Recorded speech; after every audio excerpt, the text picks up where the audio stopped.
pena, mas ele tem também o seu direito, né, doutor? Pois bem, mais uma vez, meus cumprimentos, né, Elis, Valdir, Charles, todos os nossos queridos e queridas ouvintes, seja de Uruaçu, como das cidades circunvizinhas. É sempre uma satisfação, né, nós podemos, a cada dia que a gente vem na rádio, e poder estabelecer esse contato direto com a nossa população. Só registrando, antes da indagação, Valdir, uma pequena reflexão de que o que me motiva a fazer além da obrigação legal de ser promotor de justiça, quer dizer, Elis, estar fazendo as atribuições que a própria lei determina, como esse programa é algo além, deixar muito enfatizado aqui que nós vivemos momentos muito difíceis, né? Tudo que a gente está vendo hoje, a gente olha para frente, olha para os lados, vamos dizer assim, e os acontecimentos, né? Parece que os princípios, os valores, muitos crimes injustificáveis, né? Um descompromisso total a valores fundamentais do ser humano. Mas, enfim, eu estou aqui porque eu preciso e acredito no ser humano. Então, o meu papel enquanto promotor de justiça, até o último instante, nessa luta, sendo um instrumento pela justiça, pelos valores, é com que nós consigamos estabelecer um ambiente em que nós tenhamos uma vida melhor, uma sociedade melhor. É esse o propósito que deve nos motivar. Então, se hoje, eu, um profissional já de longa data, já numa fase madura, a gente tem que olhar o que hoje? Eu não olho nem tanto para a minha geração, para as pessoas que estão aí na faixa entre os 50, 55, 60 anos. Porque aqueles que estão na faixa entre 55 e 60 anos, embora estando saudáveis, eles ainda têm uma capacidade de trabalho ainda grande, mas praticamente já tem mais um passado do que um futuro, posso dizer assim. Então a nossa preocupação tem que ser com as gerações futuras, essas que virão. Então hoje eu penso o quê? Eu penso nos meus filhos, que estão aí com 20 e poucos anos, já terminando ou terminaram o curso superior, que estão ingressando no mercado de trabalho, vão ingressar. E aí eu estou fazendo a referência a todos que estão nessa situação. Os avós que já estão pensando também nos netos, né? Aqueles que já estão lá na frente já pensam nos netos. E aonde que eu quero chegar? Todos e todas que estão ouvindo. É que nós tenhamos esse compromisso. Se eu acredito na humanidade, se eu acredito que a sociedade pode ser melhor, se nós, enquanto pessoas, podemos assumir os nossos compromissos com retidão, com seriedade, com honestidade, com transparência e participação em sociedade, todos podem fazer isso. Então eu já faço esse registro inicial de uma provocação. Continuemos acreditando na humanidade, na sociedade, fazendo a nossa parte. Evidentemente, se a gente cumpre o nosso papel como cidadão, como pai, nós vamos estar dando a colaboração para que essa sociedade, essa humanidade, ela tenha um percurso de melhoria de condições de vida. Colocação interessante. Exatamente, se cada um fizer a sua parte, será realmente diferente.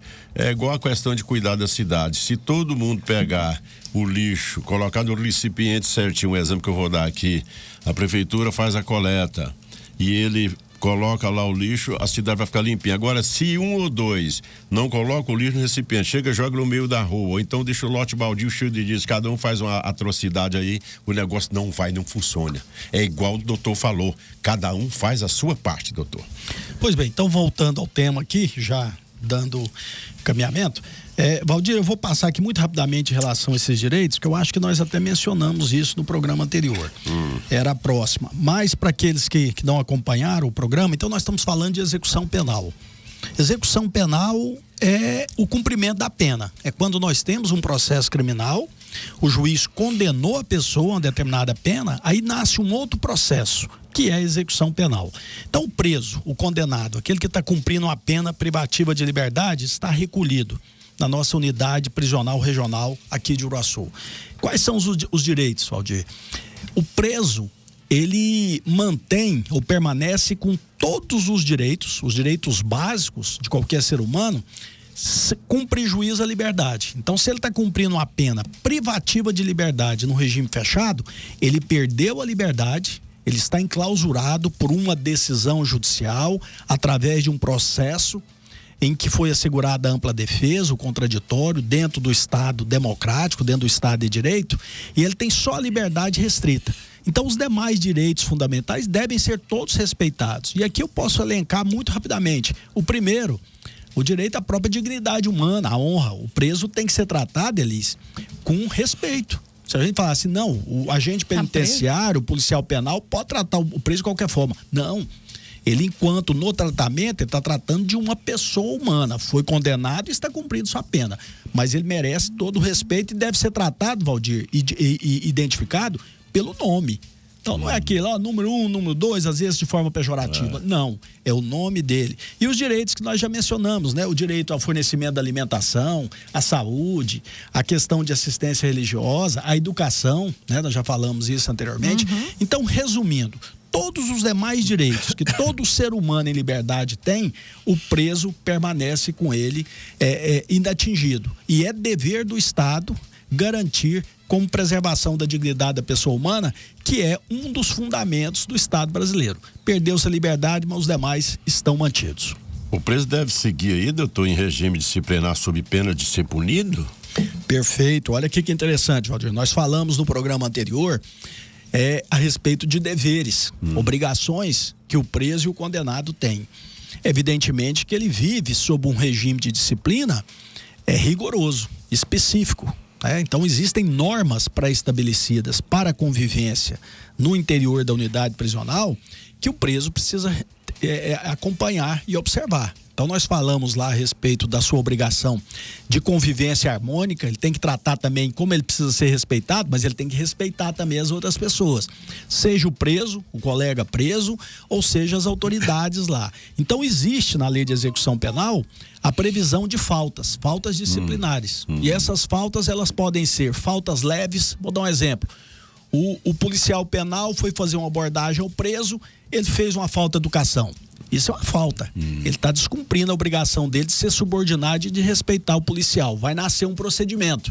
A punição vai depender da gravidade da falta. Então nós temos uma falta leve, pode ser uma falta média, pode ser uma falta grave.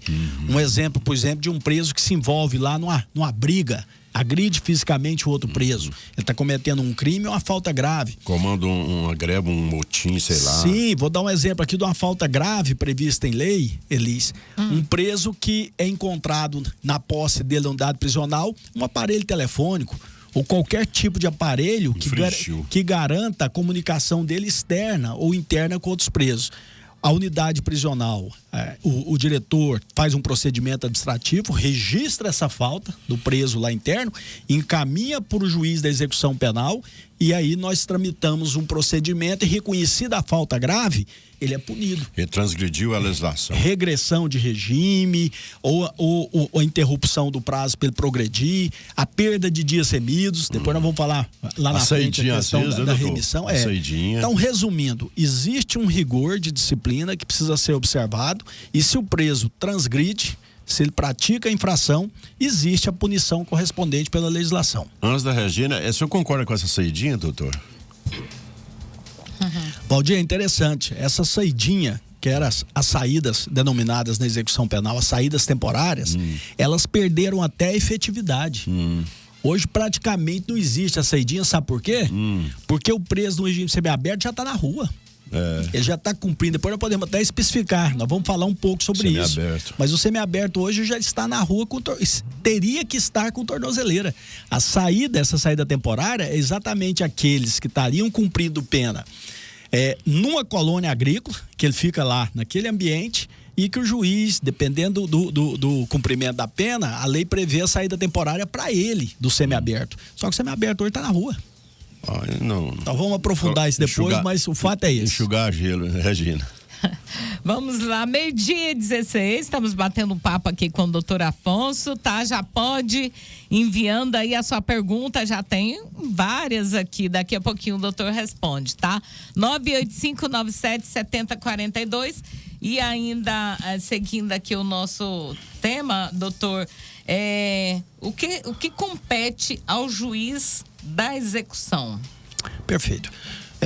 Na lei de execução penal, ou no processo de execução, que nós já falamos da execução penal, existem alguns órgãos, denominados órgãos da execução penal.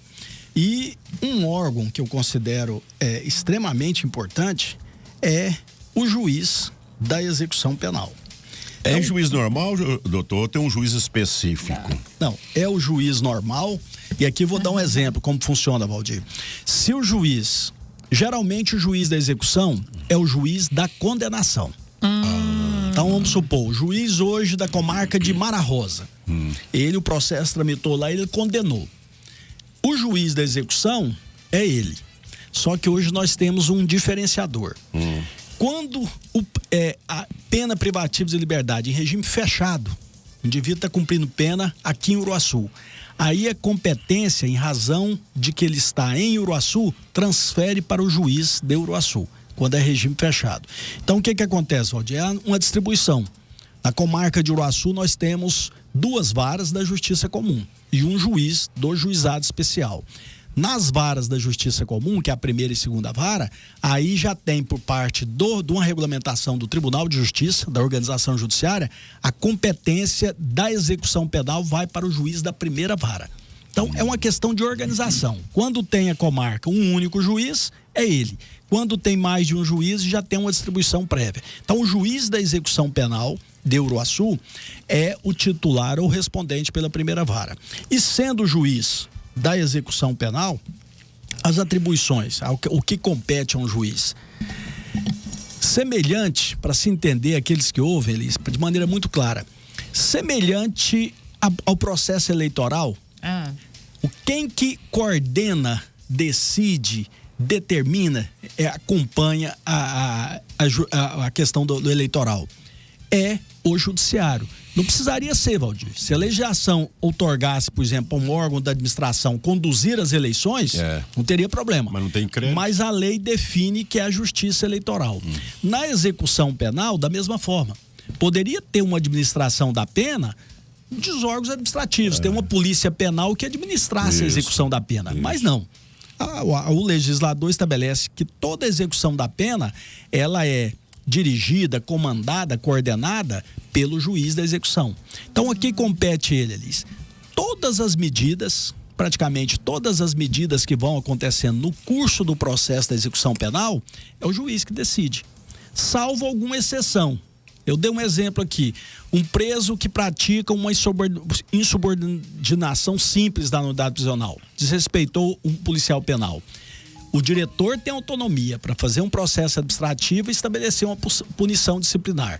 Mas, de regra, tudo passa pela mão do juiz da execução penal. Desde o início da execução, é ele que vai determinar uma guia da execução penal, já vai determinar o recolhimento do preso, se é uma pena privativa de liberdade, e depois, no andamento do processo, todos os incidentes que acontecer. Vamos dar um exemplo. Chega lá, o preso já tem direito a uma progressão de regime, do fechado para o semiaberto. Quem decide isso é o juiz da execução penal. Daqui um pouquinho nós vamos falar o papel do Ministério Público na execução penal. Eu ia perguntar o papel do senhor. Eu tô curiosa. Mas é a próxima indagação. Vamos chegar lá. Estamos falando do juiz, daqui a pouquinho nós queremos saber o papel do Ministério Público, do doutor Afonso. Vamos chegar o que eu faço lá daqui um pouquinho. O que o doutor Afonso faz nesse quesito? Mas então, para a gente concluir. Então, desde o início, esse comando, esse caminhar do processo da execução está sempre sujeito a uma decisão do juiz da execução. Nós estamos falando juiz e juíza, sempre que eu me referi, é claro. Então, ele determina o início da execução, o indivíduo tem algum direito, é a decisão do juiz que vai progredir, que vai conceder a ele a remissão, depois nós vamos falar o que é isso lá, nós já iniciamos, e por fim, é ele que vai decretar a extinção da pena. Então, durante o cumprimento da pena, o processo vai sendo fiscalizando e verificando. Se chegar o momento em que verifica que o sentenciado cumpriu a sua pena, o que o juiz faz? O juiz decreta a extinção da pena e o arquivamento daquele processo de execução. Acabou, encerrou. O indivíduo está plenamente livre, não tem nenhuma restrição. E também os incidentes que foram acontecendo. O indivíduo está no semiaberto, não cumpriu a condição, ele vai voltar para o fechado. É a regressão. Isso só pode acontecer por uma decisão do juiz da execução penal. Então vamos falar agora do senhor, o papel do senhor nessa questão aí, do Ministério Público, né, doutor? E agora, eis a indagação. E o Ministério Público? O Ministério Público participa disso também? Mais uma vez, o Ministério Público está inserido. Estamos inserido nessa questão, nesse quesito aí. Papel importantíssimo. que o Ministério Público... Que é o fiscal do povo, né, doutor? E aqui, muito especialmente, Valdir, é o fiscal da própria lei, da ordem jurídica. Isso. Então, eu sou o promotor da execução penal, tá? Como titular da primeira promotoria, eu atuo diretamente, então eu sou promotor da execução penal. A semelhança do juiz, são menos as atribuições que o Ministério Público, o promotor, faz na execução penal. Vamos trazer aqui como algumas características, exemplos para as pessoas entenderem. Primeiro, o promotor no processo da execução penal, da execução da pena, ele não age diferente do que o seu papel de uma maneira geral. Ou seja, ele é fiscal da lei. Ele é defensor dos direitos fundamentais, ele é o fiscal da lei e da ordem jurídica. E como fiscal da lei, o que ele tem que zelar durante o processo da execução penal? Primeiro, se a lei está sendo observada. Então, todo incidente que eu já falei aqui inicialmente, tem um pedido de progressão de regime. Sempre, em qualquer incidente, ato da execução penal, o juiz só decide depois da manifestação do promotor. Então, veja bem, qualquer questão, tem um pedido qualquer de um preso hoje. O que já vem de imediato? Passa pelas mãos do promotor, ele vai emitir um parecer, tá? O promotor não julga, não é o promotor que decide, ele emite um parecer. Vem a notícia que o sentenciado, condenado, está lá fechado, lá na unidade prisional, ele tem direito a ir para o semiaberto. O juiz não vai decidir sem ouvir o promotor. O promotor vai examinar o processo, analisa se os requisitos estão preenchidos, se a lei está sendo observada e emite um parecer. Para que o juiz, no seu posicionamento, emitindo parecer que ele tem direito à progressão ou que ele não tem direito à progressão. Aí vai para o juiz decidir. Então, esse é o primeiro ponto. O promotor, no processo da execução da pena, ele sempre está atuando para fazer cumprir a lei e o que foi decidido na sentença condenatória. Mas tem um outro papel também, e que ele é muito importante. E aí vai lá naquilo que a gente fala muito e o Valdir mencionou. Até esse momento, o promotor, eu estou atuando como fiscal da lei. Só que tem muitos momentos que eu atuo como defensor do próprio preso. No que diz respeito, Elisa, aos seus direitos fundamentais. Olha aí. E também como acusador. É lá atrás como acusador. Outra conversa. Você tá vendo o tanto que ser promotor é difícil? Ele exerce várias funções. Ele é parte na acusação, a hora que o cara é condenado e vai para a unidade prisional, ele já tem que ir lá e fiscalizar se os direitos do preso estão sendo respeitados. Então, existe essa outra faceta também, vamos dizer assim. Por quê? Se eu tenho uma reclamação de que a alimentação está inadequada, eu tenho que cobrar e fiscalizar, porque o preso tem direito a uma alimentação. Se eu tenho uma reclamação de qualquer atitude indevida por parte da gestão na administração, vamos supor, Valdir, que eu tenho uma reclamação lá de que um preso está sofrendo qualquer tipo de abuso. A atuação é de quem? Isso é papel do promotor de justiça. Ele vai fiscalizar, ele vai impor limites. Então, isso é muito interessante, porque fala, mas o promotor aqui, ele defende a sociedade, ele sustenta a condenação, ele quer que o cara vai ser preso e cumprir sua pena, porque cometeu um crime. Mas a hora que ele está cumprindo a pena, ao mesmo tempo, o promotor tem que ir lá e verificar se estão preservados os seus direitos. Estão vendo que interessante aqui, de maneira geral, tanto que essa atuação ela é ampla e exige muita cautela, muita atuação muito diligente por parte do promotor de justiça. Espaço Cidadania 93,5 no sua FM, são 12 horas e 26 minutos, passa rapidinho demais, 30 minutos. Primeiro bloco já está quase acabando aqui, né? Com o doutor Afonso, Valdir Justino, Elisa Gênio, o Charão aqui nos botões eletrônicos e o Leozão lá atendendo o seu WhatsApp, organizando aí. Você já tem algumas indagações aqui na Tribuna Livre. Já nós já vamos passar aqui. Doutor, a gente fala muito aí do Conselho da Comunidade. Até quero mandar um abraço ao doutor Edenval. Ele deve estar escutando a gente aí. Não perde seu programa Hora do Povo, principalmente quando é o quadro aqui com o doutor Afonso. Doutor Edenval, um abraço para você. Eu acho que o doutor Edenval já deve ter até aposentado, que sempre quando eu vejo falar aqui, Conselho da Comunidade, né, de Execução Penal, lá na cadeia, lá na delegacia, no Centro de Inserção Social, o doutor Edenval está na linha de frente. Qual é a atuação do Conselho aí? O que é o Conselho, enfim, doutor? Valdir, o doutor Edenval não aposentou. Não. Tá aí, continua firme. Ele ajuda demais, né, doutor? Naquele programa anterior, nós fizemos até uma menção, né? Foi. Falou, e ele esteve lá no meu gabinete e falou que estava ouvindo o programa. Agradecer. Um abraço. E qualquer dia, ó, agora ele estamos mandou um abraço abertos aqui para ele vir participar. Vai ser muito bom. Então vejam bem, dentre os órgãos... Ele também é um órgão de execução penal também? Isso, é interessante. Ele é um órgão de execução penal previsto lá no Conselho na Lei de Execução Penal. E vejam bem, algumas funções aqui básicas do Conselho da Comunidade. Visitar também, mensalmente, os presos, a unidade prisional, entrevistar presos. Então, quer dizer, ele atua na proteção também em relação aos presos, colaborando para aquela finalidade que nós falamos da ressocialização, né? A pena não é só punir, mas é ressocializar, é reeducar. Apresenta relatórios e diligencia pela obtenção de recursos materiais e humanos para melhor assistência ao preso. Então, o Conselho da Comunidade, de maneira geral, o que ele atua? Ele atua no acompanhamento dos presos e com foco muito grande nessa obtenção de recursos materiais. E aí que entra aqui, né? O Conselho da Comunidade sempre esteve há muitos e muitos anos, praticamente o doutor Edenval encampou o Conselho da Comunidade, de maneira que, Valdir, as celas, nós já construímos várias celas na unidade prisional, está em construção uma nova sede da Polícia Civil, aqui do município, da Delegacia Regional, que quem praticamente fica à frente dessas obras é o doutor Edenval, como representando o Conselho da Comunidade. Então, os recursos são encaminhados, né?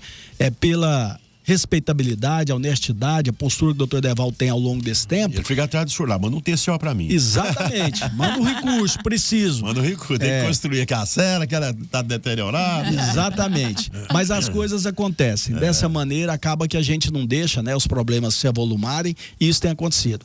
Mas, de maneira geral, é isso. Então, o papel do Conselho da Comunidade é buscar recursos, materiais, para dar assistência ao preso, que ele tenha qualidade de vida também durante a execução da pena. Doutor, e agora, 12h30, o Espaço Cidadania Normal terminou, pode ir para a Tribuna Livre, a gente continua a sequência aqui na próxima? Pode, se quiser ir para a Tribuna Livre, pode ir. Então vamos lá, que nós temos uns 15 minutos só. O ex-vereador Vanildo manda aqui no meu notebook, Charlão, vamos ver o que ele perguntou aqui, a participação do ex-vereador Vanildo Freitas. Solta aí. Valdir, procura o doutor Afonso aí.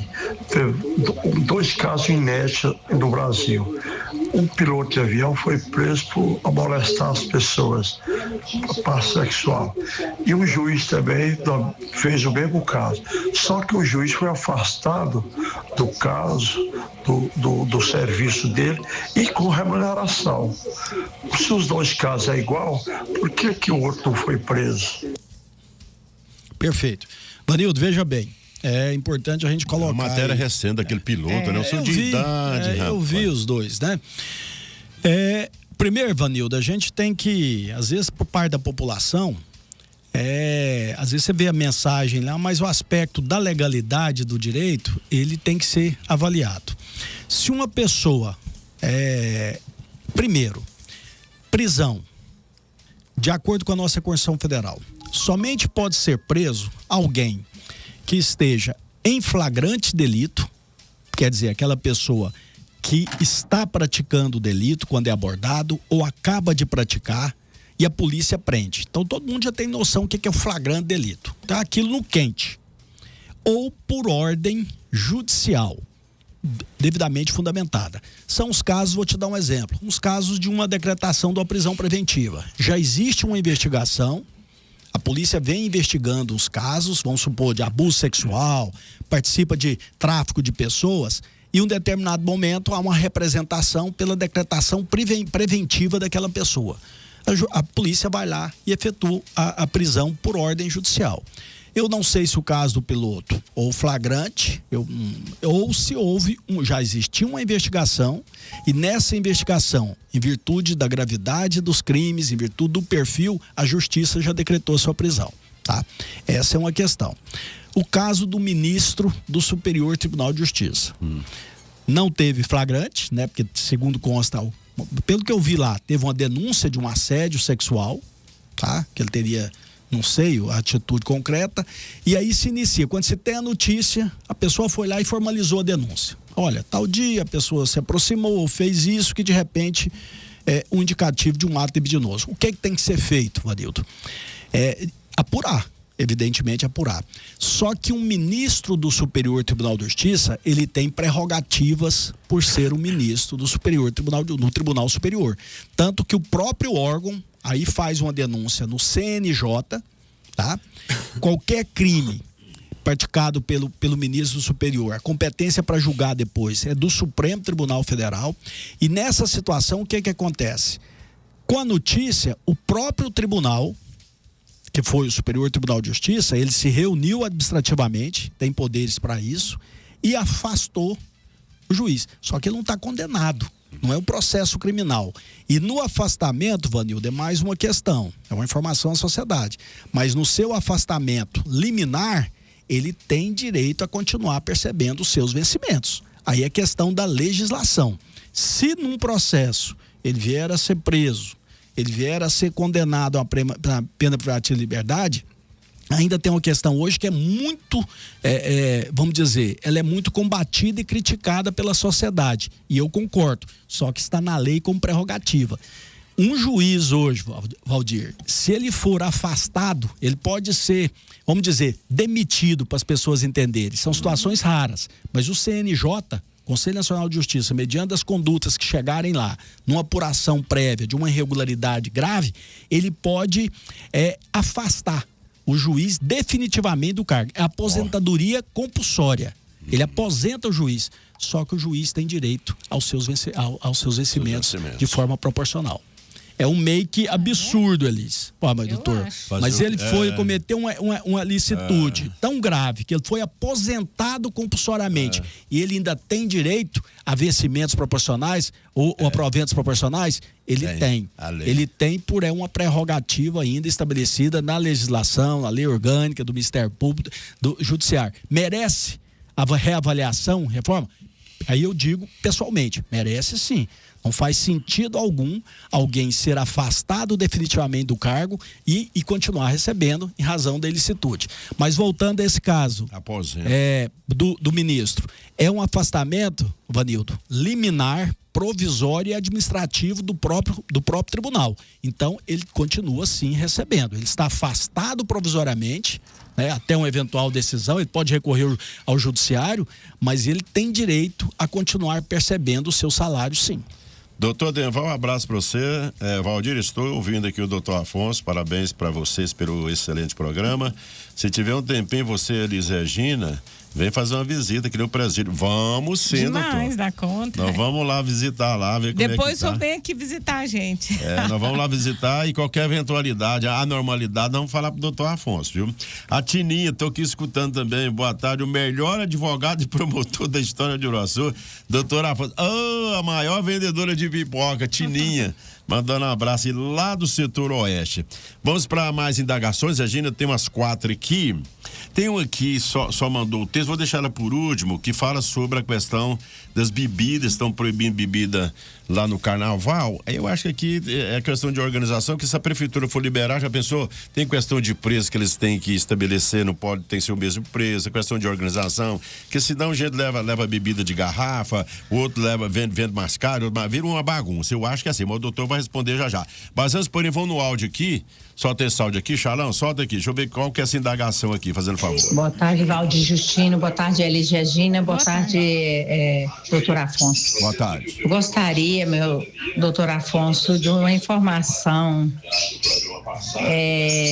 que foi bloqueada a aposentadoria do meu filho.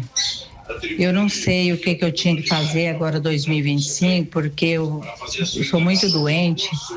E eu sempre meu neto que pega o dinheiro, busca o dinheiro quando eu estou muito ruim.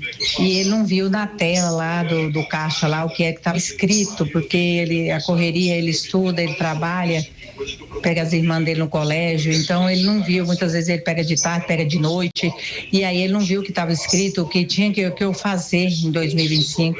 Agora me jogaram para Niquelândia, era para escolher Niquelândia, Goianésia e Porongatu. Aí botou eu para Niquelândia, mas eu não tenho condição, não tenho dinheiro, não tenho condição de carregar ele tem 40 anos. Então, pesado para mim tá pondo dentro de carro e tirando, e outra, como eu não tenho condições de pagar um táxi para poder levar, e aí ele não recebeu o dia do mês de janeiro. O que o senhor pode me falar, o que o senhor pode me ajudar, o que o senhor pode me dizer aí? Me desculpe que eu tentei fazer o máximo possível, o áudio mais curto possível. Eu tive que explicar pelo menos mais ou menos o que aconteceu. Eu me chamo Vilma Ferreira da Luz, Vinícius da Luz Vieira. Boa tarde, Valdir. Boa tarde, Elis. Boa tarde, doutor Afonso. Né? Valdir, mas essa questão porque eu não vou responder de maneira específica, tem que buscar o órgão competente. Possivelmente ele deve ser aposentado por invalidez, né? 40 anos, possivelmente ela mencionou. Então tem que verificar hoje o sistema, porque às vezes precisa só de auxílio. Hoje é tudo mais ou menos feito de maneira virtual. Agora pode ser que exista algum procedimento, até aquele anualmente ou de forma periódica, até essas aposentadorias, elas precisam fazer aquela prova de vida. Até isso tem. Então pode ser que tenha que ter tido alguma aferição. Agora eu não sei a regulamentação específica. Ela precisaria realmente buscar essa informação, né, junto ao INSS ou às vezes a própria instituição financeira pagadora do benefício, porque pode ser uma pendência qualquer. Eu estou dando esse exemplo aqui. Às vezes um tipo de uma audiência que pudesse ser feita até online, não precisava nem ter seu deslocamento físico.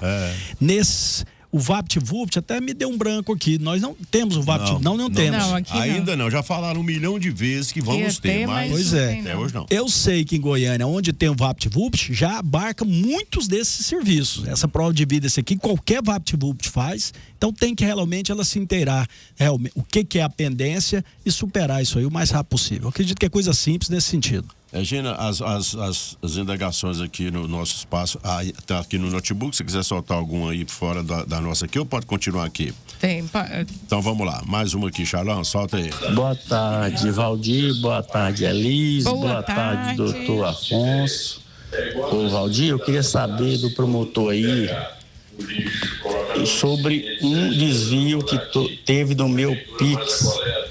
Foi hackeado meu telefone, descontou aí uma quantia grande do meu nome, né? Uma parte minha e uma parte do meu irmão que é aposentado. Foi 49.900. Aí eu fiz a ocorrência tudinho, descobri o nome do banco, das pessoas para quem isso foi transferido, e até hoje eles nunca me deu uma solução. Eu queria saber o que está acontecendo, que pro lado de São Paulo, Goiânia, Brasília, tudo lá eles selecionam rápido, né? Acha. Eu quero saber por que aqui demora tanto, não dá uma resposta, não dá nada. Aí, no caso, se quiser, vou passar até o nome das pessoas, passar aí, eu puxei o extrato, né? Eu vou passar pro senhor aí. O senhor passar pro motor aí, ver o que ele fala. Obrigado, boa tarde. Que coisa, hein, senhor? Valdir, é o seguinte, em relação a isso aí, do jeito que ele relatou, possivelmente eles teriam sido vítimas de uma espécie de um estelionato até virtual. 40 e tantos mil, hein? Através de telefone e tudo mais. Hoje, em Uruaçu, nós temos até uma delegacia, o JEIC, que atua em relação a esses crimes. Então, veja bem, não há outro caminho, tá? O senhor que está ouvindo aí, não há outro caminho. Então, se foi feito o registro da ocorrência, a partir do momento do registro da ocorrência, a autoridade policial, que é de forma imediata a polícia judiciária, a polícia civil, ela tem o dever e vai se desincumbir dessas investigações. É claro que o prazo precisa ser também mais rápido e célere. Nós temos uma razoabilidade. Então, a primeira orientação para o senhor é ir na delegacia competente, onde foi registrada a ocorrência, aquela que tem atribuições para investigação, buscar alguma informação a respeito do estágio que se encontra essa investigação. No sentido, qual o objeto de uma investigação? Ela é definir a autoria daquele crime e esclarecer o que aconteceu a conduta. Para quê? Até mesmo para depois gerar direito até um ressarcimento de dano. Então, primeira orientação é essa. O local é este. Não consegui, não teve esclarecimento nenhum. Pode buscar o Ministério Público. Aí o Ministério Público, o promotor, como fiscal da lei, como atuação, o que nós vamos fazer? O atendimento, verificar. Se for possível, o senhor vai trazer até o registro do atendimento integrado, e aí nós vamos, evidentemente, identificar em qual delegacia que está registrada a ocorrência e contactar com o delegado e buscar informações. O estágio se encontra em investigação. Mas o caminho é esse. tá? É buscar informações para simplesmente, às vezes acha, tá demorando, mas você verificar se as investigações realmente estão em andamento e não há nada parado. Aí, nesse sentido, teria que haver a provocação mesmo. No caso, nós estamos à disposição e é uma das atribuições que o promotor exerce no controle externo da atividade policial. Ou seja, fui lá, registrei a ocorrência, a investigação não flui, ninguém me dá satisfação, pode buscar. Se não resolveu na delegacia, pode buscar o Ministério Público e nós vamos nos inteirar do caso e passar as informações devidas. Então, o senhor procura a delegacia lá direitinho, já fala inclusive que participou do espaço de cidadania com o promotor, foi orientado a procurar a delegacia. E aí, após a delegacia, se não acontecer nada, o senhor vai lá, marca uma audiência com o doutor Afonso. São 12h42, vamos a mais um com a Elis Regina. Vamos lá, finalizando só rapidinho aqui ao vivo. Eusanja, boa tarde, Valdir, Elis, doutor, parabéns pelo programa. Bolos Almeida, boa tarde, parabéns, estou adorando. A Terezinha, boa tarde a todos, uma tarde abençoada, parabéns. Doutora Linda Rosa, parabéns pelo programa. O Carlinhos também, boa tarde a todos. Joinha. O Eumar Azevedo, melhor promotor, parabéns. E agora eu vou aqui para uma pergunta, doutor, que interessante. Aliás, tinha duas. Nádia, essa aqui eu achei que eu vou deixar a sua para depois, porque essa aqui é no período do carnaval e tem que ser agora, tá bom, minha amiga? Fica com raiva, não. Bom, é o seguinte, essa aqui até eu fiquei assim, sabe, com essa pergunta que é o doutor. Sobre a proibição, Elis, por favor, pergunta o doutor Afonso aí. Sobre a proibição de entrada de bebidas no carnaval, sendo que a área é pública, essa é de várias, a área é pública, então é de várias pessoas estão questionando, porque o evento não é privado. E é da realização e organização da prefeitura. O espaço é público. Será que o promotor poderia responder isso pra gente? Posso, perfeitamente. Tá todo mundo querendo levar sua caixinha de cerveja, né? Tô achando que o povo tá querendo economizar, doutor. Levar a caixinha térmica. Ô, Valdir, antes que eu me esqueça, Elis, terminando aqui, fazer um convite, né? Sobretudo aos estudantes de direito, às pessoas em geral. Amanhã nós temos uma sessão de júri. Né? Olha. Aqui, um fato relativamente simples, mas é um homicídio. E aí, toda a sessão de júri, o acompanhamento dos debates, né? A fala do promotor, a fala da defesa, sempre esses debates são muito ricos em conteúdo, seja no âmbito do direito, como também como lições de vida para a própria sociedade. Então, feito o convite aí. Amanhã, doutor? Os julgamentos amanhã, a partir das 9 horas, os julgamentos são sempre públicos, tá? Na sessão Tribunal do Júri é sempre as portas abertas, como se impõe a lei. Fica aí feito o convite. Certo. Quanto à indagação, as particularidades da organização do carnaval desse ano, eu praticamente não fui nem sequer participado. Por duas razões. Primeiro, porque eu estava de férias, e segundo, porque hoje, essas questões que envolvem administração pública e tudo mais, nós temos um promotor hoje titular da 3ª Promotoria de Justiça. Então, essa matéria estaria, se houve alguma questão, alguma provocação, algum acompanhamento do Ministério Público, estaria afeta a 3ª Promotoria de Justiça. Mas quanto à indagação, vejam bem, em todos os anos, né, sempre que tivemos esses carnaval de rua, nos locais, isso é observado e não há nenhuma ilegalidade. Por quê? Embora o carnaval seja realizado num espaço público, a partir do momento da organização, como foi muitos anos aqui na Santana, né, na Vila Santana, ali o município, com o seu poder de polícia, e ele tem poder para isso, ele vai organizar uma festa pública. Ali, primeira coisa, ele delimita uma área. Então, aquela área, seja lá no início, onde está o palco, ou a entrada, como você pode ver, tem obstáculos que são feitos. Ou seja, aquele local, ele é público, mas há uma restrição, porque ele está sendo utilizado especificamente para aquela festa.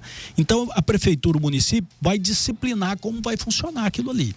Tanto que é muito comum que, através de procedimentos de autorização, né, inscrições, são os barraqueiros, né, as famosas barracas, elas são previamente cadastradas, há concessão para quê? Para aquelas barracas que ficam naquele interior, e ali há o fornecimento de bebida alcoólica. Eles vendem, e evidentemente é porque eles pagam também, tem um critério para isso, e aí se prestigia que esse comércio será feito exclusivamente naquele local.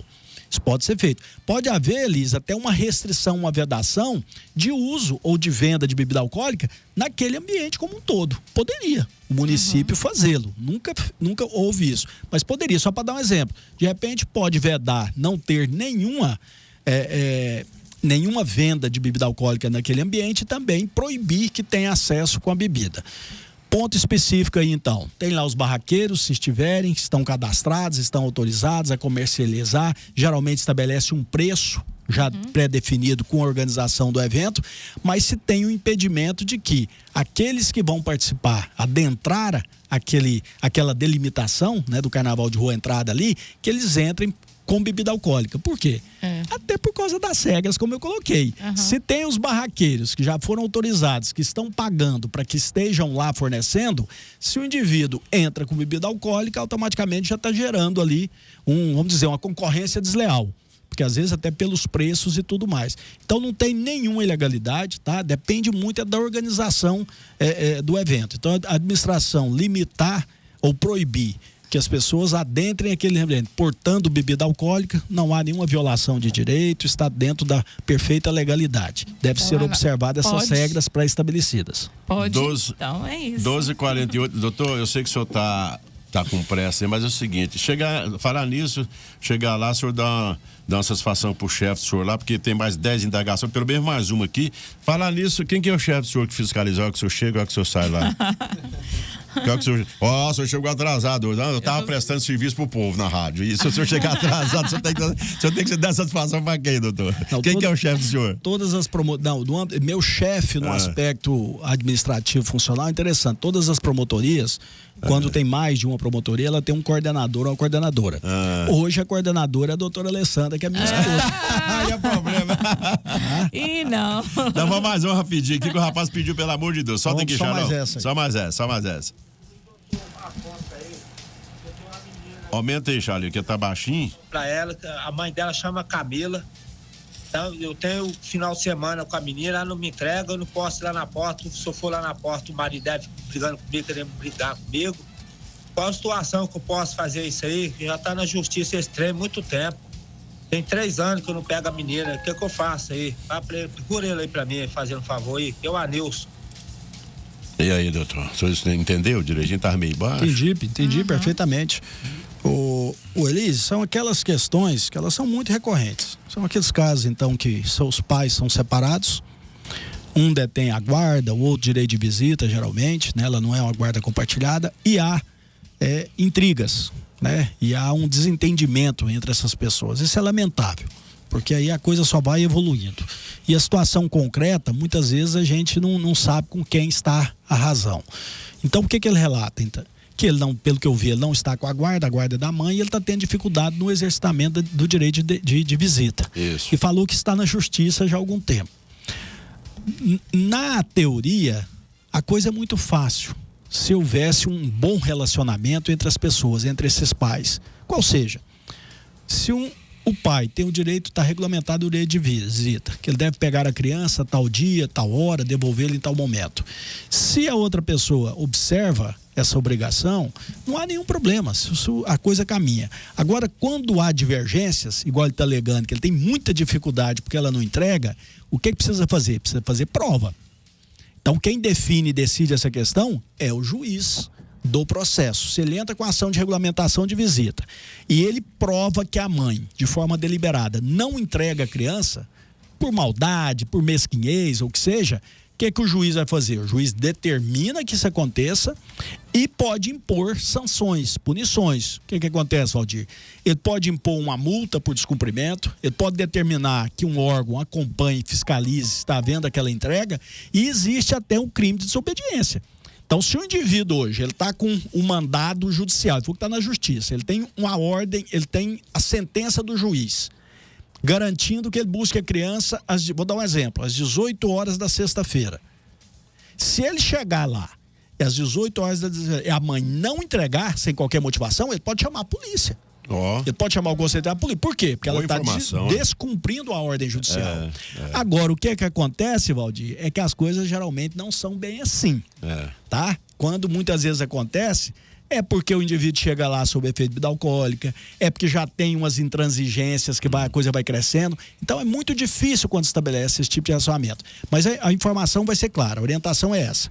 Tem direito de visita, está resguardado por uma decisão judicial. A mãe não entregou? Pode chamar a polícia, pode registrar até um TCO por crime de desobediência. Tá, se ela o faz sem qualquer justificativa, tá bom? Tá vendo aí? 12h52. Rapaz, o povo hoje participou com força, a diretoria, né? Olha, e ainda hoje ficou ferveu, mais ou menos umas 20 ficou perguntas ficou. aqui. Aí, na medida do Ficam possível, elas aí pra próxima, se Deus quiser. Nádia, minha Doutor, querida, fica pra próxima, não deu hoje, doutor, pra tem que ir próxima. embora.